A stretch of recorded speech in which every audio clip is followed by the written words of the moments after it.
Hello. For those of you who are going to be watching this on the recording, I apologise. It's going to be a bit of a wobbly, as in camera wobbly start, as I left my tripod in the office. So I'm got a makeshift one, which means that yeah, there's some interesting things going on, shall we say. So it's a little bit of a wobbly start as I look at how best I can see if I can do a bit of Blue Peter kind of, here's one I made earlier, kind of stage management, making it up as I go along. So there we go, and just in time for people to start joining. So I was then just going to check that it's gone live, but obviously it must be going live because I can see that there are people coming on. Actually, I'm saying that. Is that happening? Let me just double check. If you are there and you're a real human live being, then I can see. Hey, Shelley, how are you diddling? It's nice to have you here. I know that last time you sent me a lovely message on the video saying that you got caught up with family stuff and was unable to have made the call live. So it's lovely to have you here for the video live today. So how have things been for you? How has life been since we last spoke? So it was 2 weeks ago was the last confidence conversation, because I was away working last week, and where I was, fortunate for me but not for you, the internet connection didn't allow for this kind of communication, hence why we missed last week. So how have things been? What have you been noticing? What have you been up to? What challenges have you had? Is there anything that you would really like to gain from this evening, knowing that the topic for this evening is about dealing with change? Now, as ever, a few quick reminders, kind of house rules. Oh, straight away, Paula, I love it. You're in there. I can't determine if I'm afraid of change or if my gut is telling me I shouldn't do it. Lovely. We'll hold on to that and come back to that. Thanks for sharing that immediately, Paula. So I lost my train of thought. I got all excited then. As usual, the topic for this has come about through conversation with a number of people, actually, some of whom I met last week. And a couple happened before I went away. And I just noticed that this theme kept coming up over and over and over again about change, and how a lot of people really do struggle with it, do find there are very few people who kind of go, change is happening, yay, love it, bring it all on, don't care I haven't got any control, that I've no idea what's going to happen, bring it all on, turn my life upside down. The majority of us, and I include myself in this at times, although I have got better with dealing with it, so that's what part of what I want to share this evening. But the majority of us kind of don't sit in that realm. The majority of us don't like the uncertainty of change. We have this illusion of control and need for certainty, and so we're really quite uncomfortable with change in that sense. So that's where the topic has come from this evening, and I will be sharing a little bit more of that, obviously. But I also want to remind you that as we go through, if you are watching live, then please make sure that you say hi, either through give me some thumbs up or some hearts, and if I see the icon, obviously if I know who you are, I can give you a shout out. But it is nice if you put your name, and as Paula and Shelley are so beautifully demonstrating, you can chuck your immediate thoughts in now, or any questions that you have, and share this with people as well. Invite, if you've got a friend, family member, colleague, whoever it is, and you think, yeah, absolutely, they would love to be, this is so right up their street. You can tell I'm doing something else at the same time, can't you? Because my focus went in more ways than one. Invite them along, tag them. Or you can do as I have just done, which is share the video with people to your page and let people know that they can come along. And the whole point is being here and having this conversation. So, change. It's something that many people, we all face. Let's face it. We face it on a day-to-day basis. We face it on a moment-by-moment basis. If you live in the UK, it's a second-by-second basis if you look at it from a weather perspective.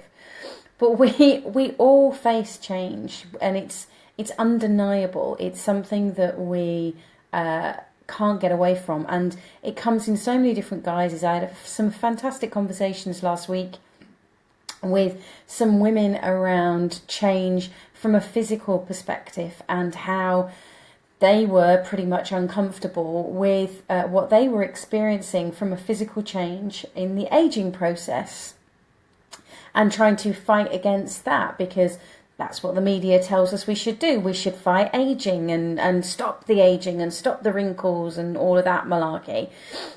So there's that kind of element of change. There's change where restructuring. So many of my clients that I work with, especially on a one-to-one basis, are going through or have gone through restructuring within their work environment, and that could be private sector or public sector. It's both.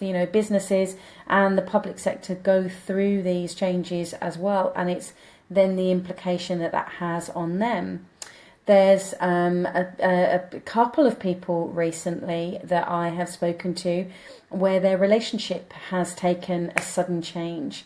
And that's not only been with their change. So with one of them, it's a very much a change for themselves of how they are and how they perceive themselves, which has then created a different dynamic within the relationship.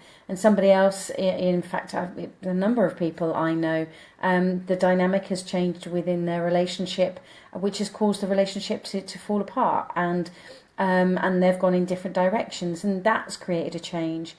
There's change with people retiring, being made redundant, being sacked. There's change in physicality if people have health issues. Change comes up in so many different ways.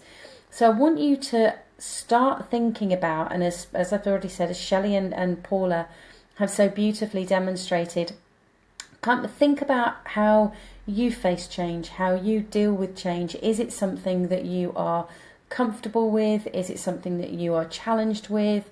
What are your thoughts on it? And chuck those down and let's get this conversation started. I do have some notes, but I'm just going to jump straight in with and have a little discussion with, in fact, I'm going to try and read it off my computer, because that probably will be easier to do, and talk to the points that both Paula and Shelley have brought up. So Paula says, I can't determine if I'm afraid of a change or if my gut is telling me I shouldn't do it. Now this is a really interesting kind of way of looking at things, and an interesting thought and question to bring up, Paula. So thank you for that, and it's something that I can relate to as well. I think sometimes we have to hit pause with it. We have to just give ourselves the opportunity to take a step back, and if we have some change coming up, we can get to practice and get to understand the different sensations that are going on for us from a visceral perspective, from that physical perspective, especially if you're somebody who finds your intuition and your guidance within your gut. Now, this may seem like a really odd thing, Paula, but if you are somebody who is very much gut directed, which many of us are, but you're obviously connecting with it very strongly, is my suggestion would be, if you've got a change coming up and you're not sure whether you are avoiding it or not, then go and eat something. Eat something, have a meal, and be thinking about the particular thing, and notice how your food digests. Now, the reason I'm suggesting this comes from, and I can't even remember whether I read it or heard it, but there is a Japanese businessman who uses his stomach as a guidance and a real guidance mechanism.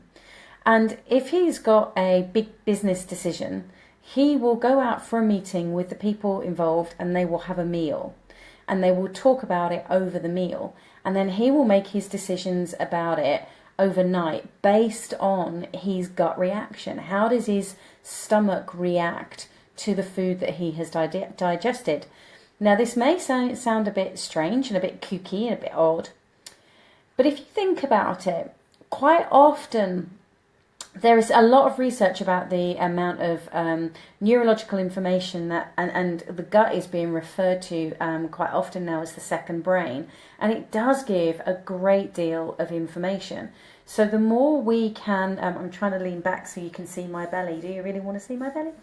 But the more that we can connect with that, the more it can give us information. And what better way to start doing that than using food and how we digest food? And there's a particular client that I'm thinking of who she and I both know that if we're having a conversation, I will say to her, "Well, check in with your stomach. What does your stomach tell you?" And she knows that if she's getting cramps or discomfort or whatever within her stomach, it starts to give her the clarity as to whether she is avoiding that change or whether it is her gut instinct. Does that make sense, Paula? Let me know if that is making sense. I can see lots of different things coming in here. It's very odd faced. I do apologise, not having the tripod. I was going to read it off that anyway. Shelley said, I found myself in a... There's lots of thumbs coming in there. I'm assuming they're from you, Paula. I can't actually see, so I hope so. Shelley said, I found myself in a group situation yesterday. I decided to go with a positive attitude and just be me. It went really well and I actually found people gravitating towards me. First time ever, and it felt really good. Shelley, that is awesome. That's really fantastic news, because that goes to show that you're taking the information that you're learning on here and you're applying it. My challenge to you would be to refer to yourself as not just being you, but being you. Because there is no just.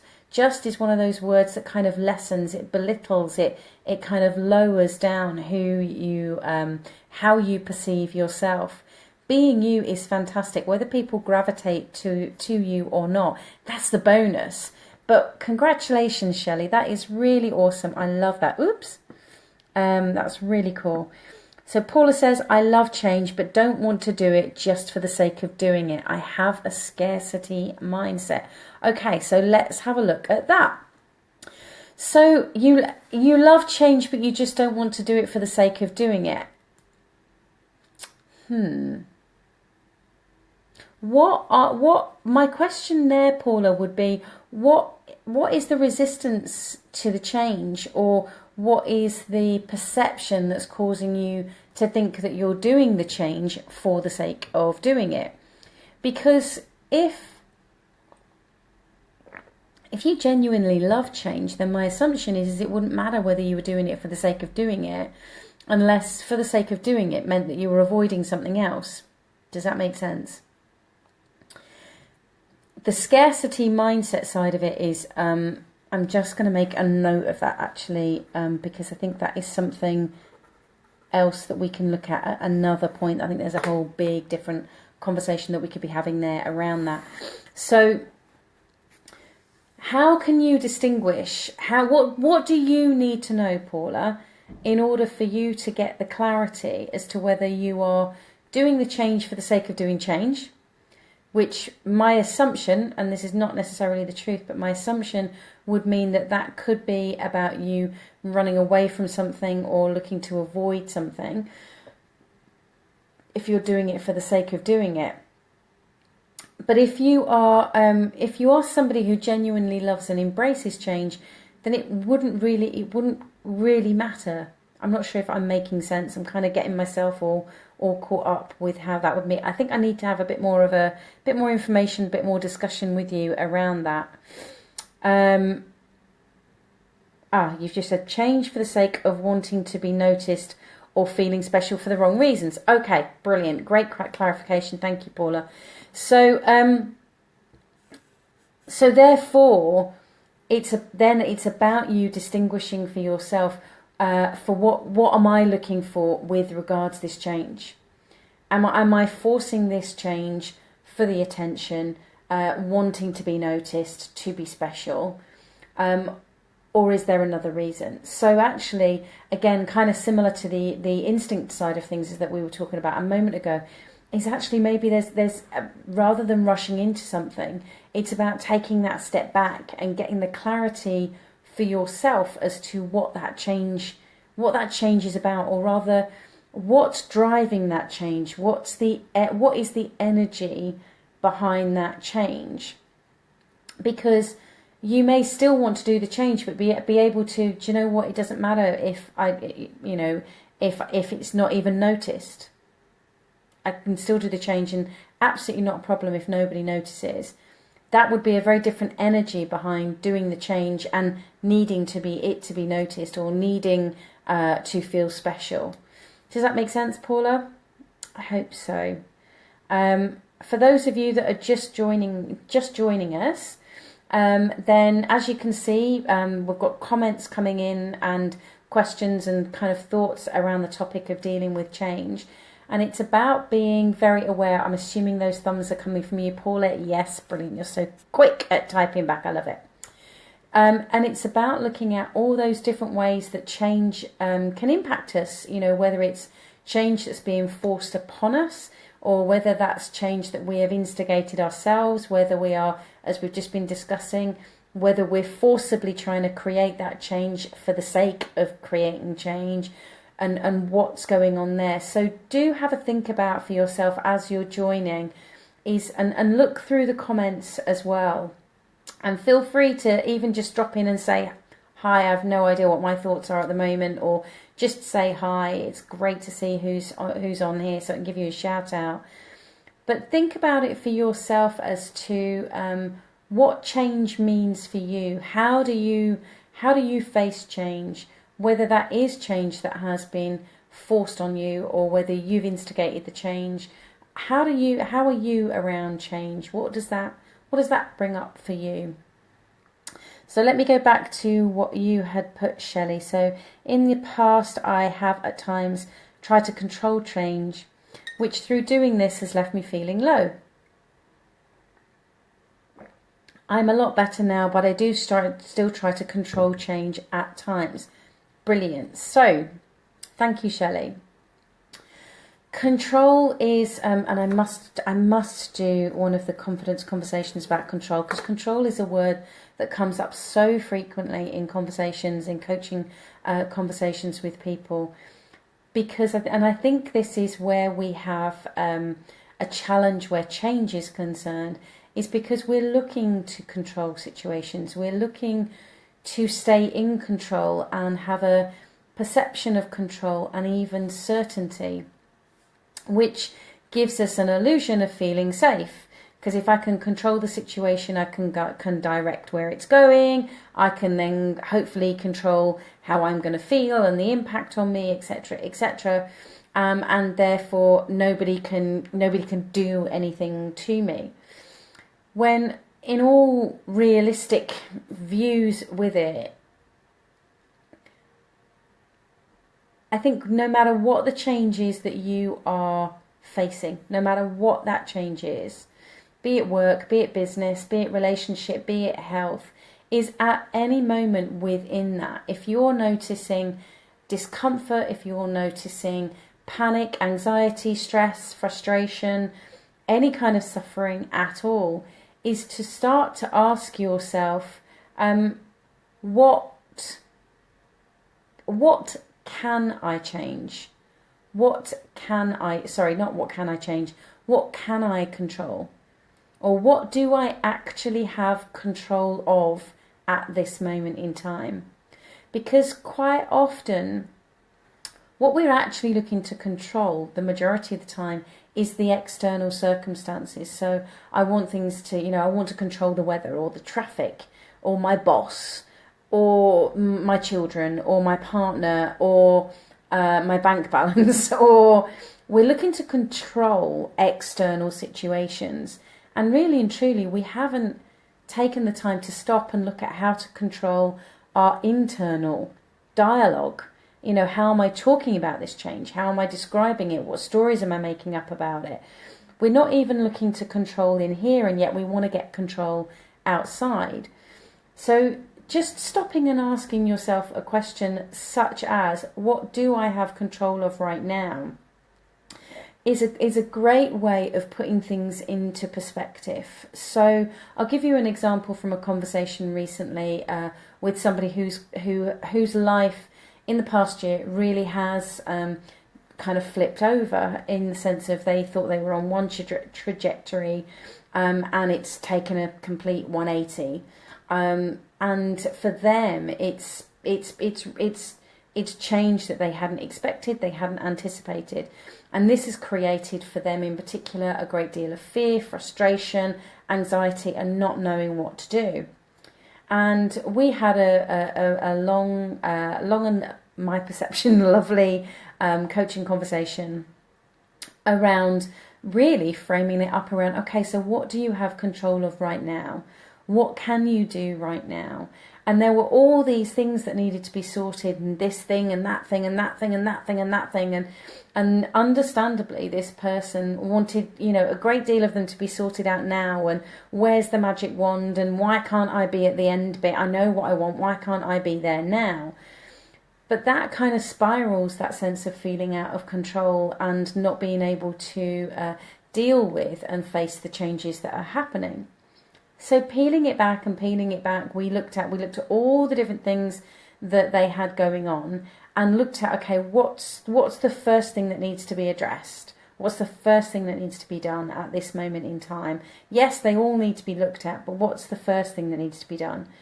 And from that point, we then narrowed it down. Okay, well, what do you have control over within that situation, and what can you do?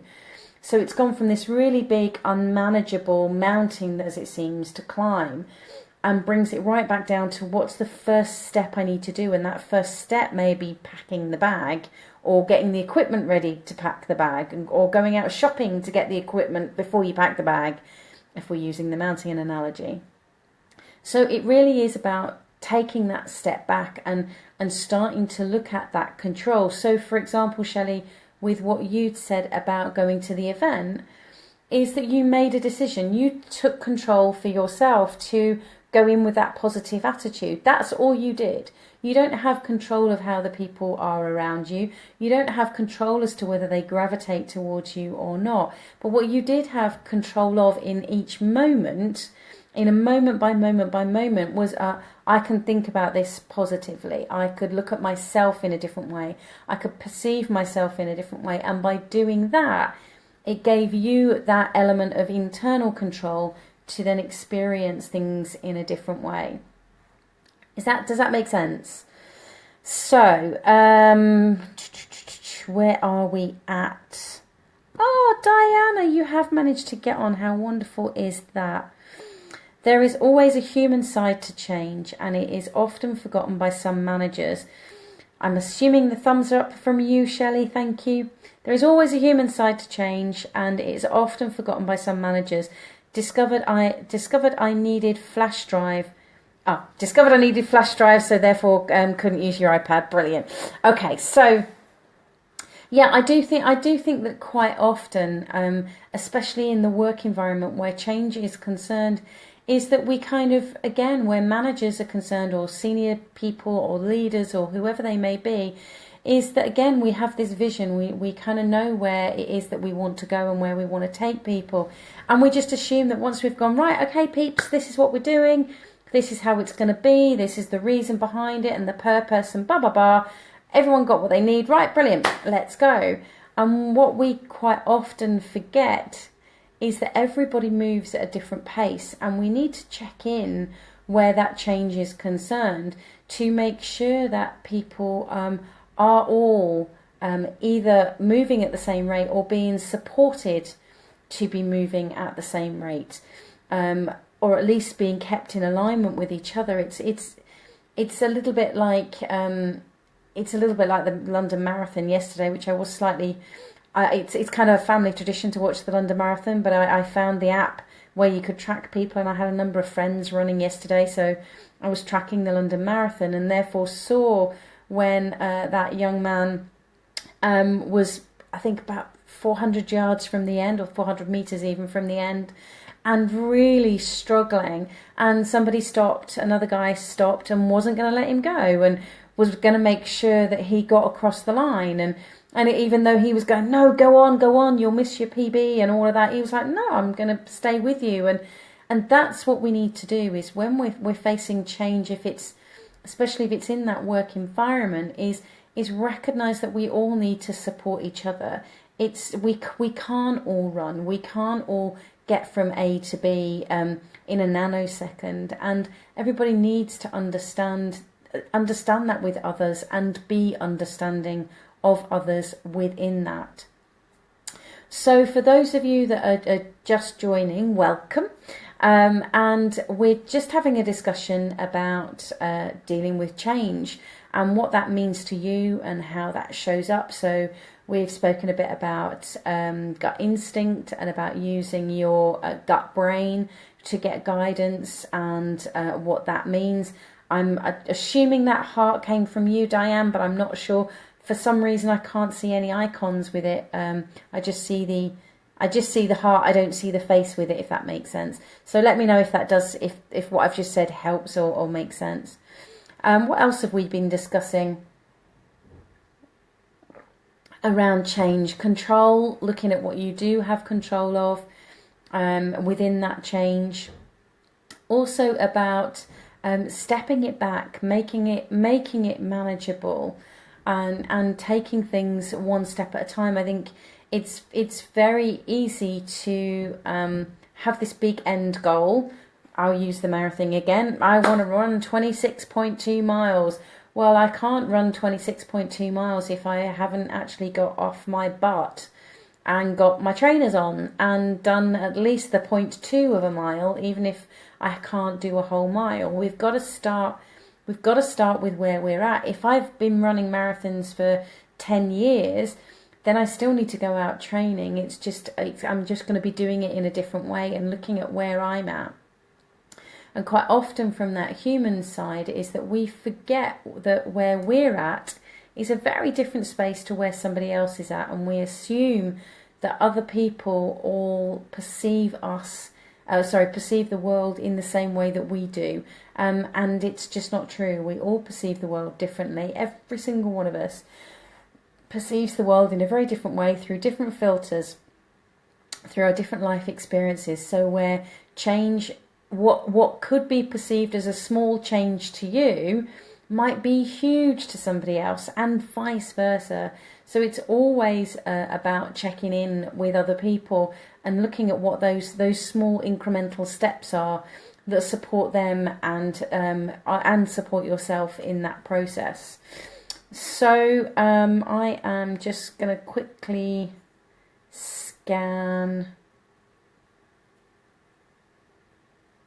the notes that I made. Sorry, I was reading and assuming that obviously you knew that what I was doing.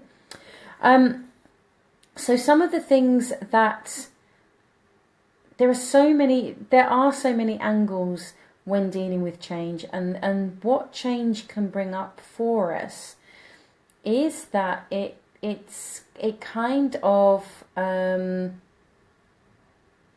because we can end up having these really big goals or these aims or these directions that we want to go in, and it could be moving house, moving country, changing jobs, changing relationships, getting married, getting children, having children even.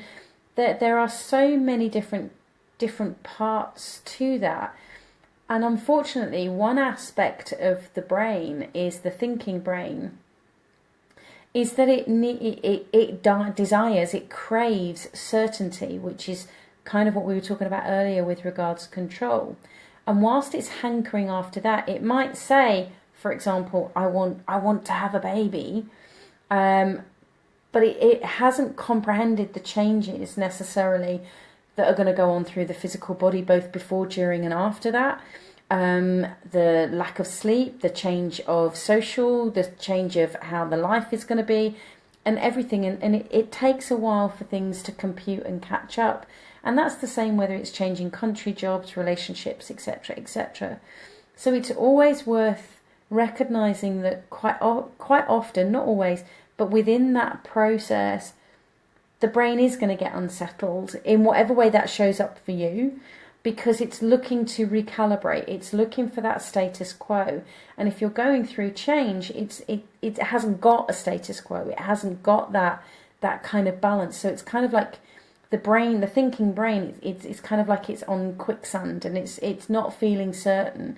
So it's going to be grasping for all these different things to gain certainty, and that may mean that our behaviours change, or we go back to overeating or undereating or over exercising, or back on, all these different other behaviours that might kick in around whilst we're going through change. And it's partly because the thinking brain is looking for something that it can hang on to as certainty. So be really mindful in that process that when that's happening, there's a great deal of other behaviours that could kick in as well. So Diana has put, that's really interesting and helpful. I'd forgotten that we see life through different filters to others, and it's good to be reminded of this. That will help me with some work I'm undertaking. Thank you. You are more than welcome, Diana even. It is so important, and it is something that I was reminded of last week in a conversation with somebody. And bearing in mind the work that I do, I have these conversations all the time with people as a coach, and yet I was talking to somebody and I'd kind of forgotten that worldviews are very different, and it wasn't even a religious or political conversation. But they said something, and I suddenly went, oh, of course, what I'm describing isn't the right way. It's my view. It's the world as I have experienced it through the filters that I have, my perspective, my experiences. Now, the old version of me would have become defensive and wanted to justify my view, etc., etc.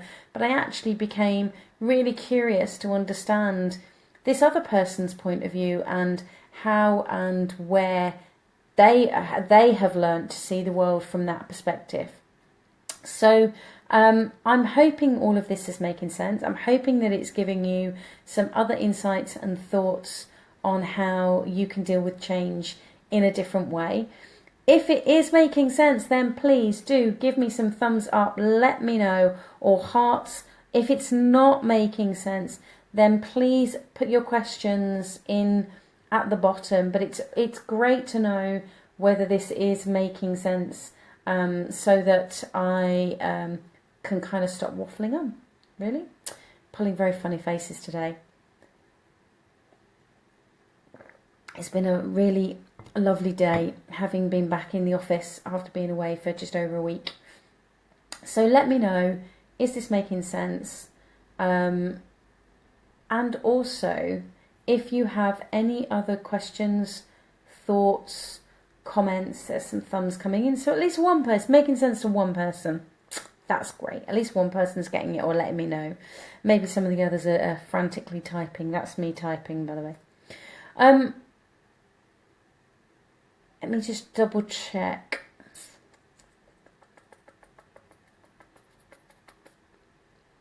No, I think I've covered everything that I have got my scribbled notes down, and with the questions that you've kind of put in and the thoughts and the shares that you've put there as well. I think for this episode of the Confidence Conversation, we're pretty much there.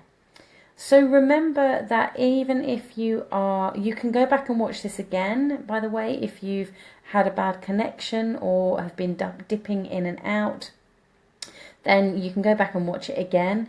Please remember also that you can also, even if you are watching it on the recording and you suddenly think, actually, I want clarification on, then you can still put the comments in there. I will get notifications, and I do come back and answer them for people as well. And also, if you have a particular topic that you would like me to cover on the Confidence Conversation, then whiz me an email, jules@juleswyman.com, or you can direct message me on this page and let me know on there as to what it is and how best we can have that conversation. Now, it doesn't mean to say that I'm going to say, well, Sarah from Lancashire says da da da da. I will keep it anonymous unless you join in the conversation and want to share. So you can let me know via email or direct message me on here. And as to any questions, topics that you would like me to cover.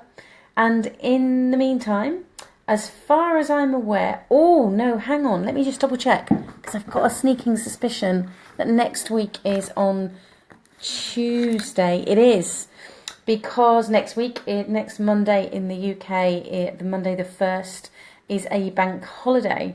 So rather than do it on a bank holiday when I know that many that watching the UK won't be around, I've moved it to the Tuesday. So Confidence Conversation will be next Tuesday, which is the 2nd of May at 7 p.m. UK. If you're not sure what time zone that would be for yourself, it's roughly 2 p.m. Eastern, and that would make it about 11, I think, for Eastern, for West Pacific time in the States. I'm not so good working in the other direction around the world, so I do apologise there. It's obviously 8 p.m. for Europe, and beyond there, I'm sorry, I'm not so sure. So make sure you check it out, 7 p.m. next Tuesday, the 2nd of May. And as I say, if you've got any thoughts, comments, questions about confidence, about your self-belief, about how to deal with certain situations, how to move away from fear or specific fears, worried about failures, whatever it may be, then whiz me an email, direct message me on here, and I will do my best to bring that to the Confident Conversation in the next few weeks. So in the meantime, thank you very much for joining me this evening, and I look forward to catching up with you soon. Have a fantastic evening, and remember, believe in yourself. Your life really does depend on it. Take care. Bye.